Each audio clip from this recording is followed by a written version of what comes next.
Let's go to the first exercise. Question 20th. Working together, A and B can do a piece of work in 72 days, B and C in 120 days, and A and C in 90 days. In how many days can A do it alone? Okay, let's look at the data of this question. A and B can do a piece of work in 72 days, B and C in 120 days, and A and C in 90 days.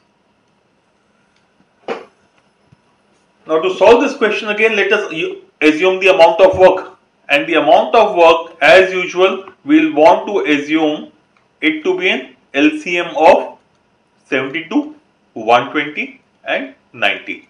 So let me assume the amount of work is 360 units. If the amount of work is 360 units, that means A and B who finish the work in 72 days will be doing 5 units per day. Similarly, B and C will do 3 units per day, while C and A together will be doing 4 units per day. So if I add all 3 of them, I will get 12 units per day. But what is this 12 units per day? It is amount of work done by A plus B plus amount of work done by B plus C and amount of work done by C plus A in a day, which implies this is 2 into A plus B plus C. This is 12 units. All amount of work done by A, B and C together in a day is 6 units. The question is, in how many days can A do the piece of work? B and C do 3 units per day.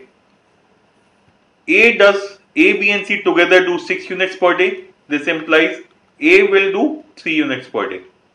If A does 3 units per day of work and the total amount of work is 360 units, if the amount of work is 360 units, A does 3 units per day, that means A will finish the work in 360 by 3 equal to 120 days.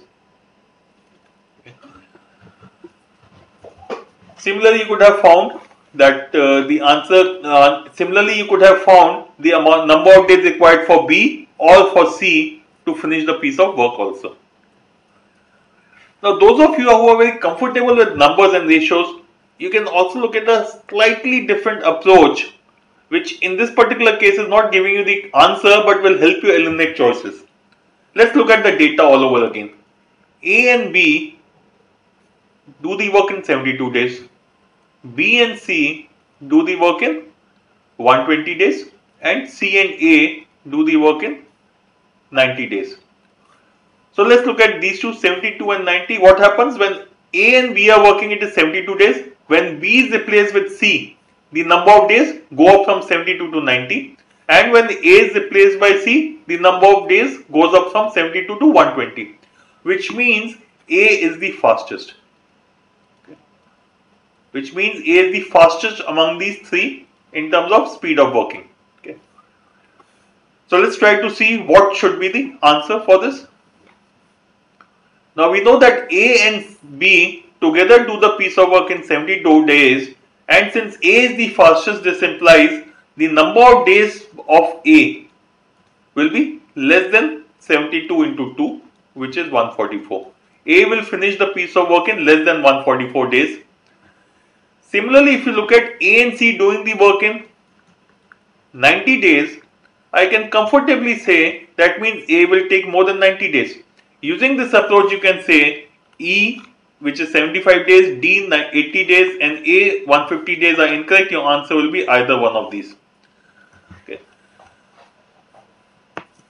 After this, how do we proceed? We don't really have a method of going beyond this, but yes, some of you could say my answer should necessarily be a multiple of 6 and hence 120 days. Yes, that can also be done, but I am sure if you understand this part, then you should at least be able to eliminate 75, 80 and 150 days. Just make sure you understand this portion correctly. The key thing to remember is if A does a piece of work in 10 days, if B does the same piece of work in 15 days, then together they will take less than 10 days. Okay.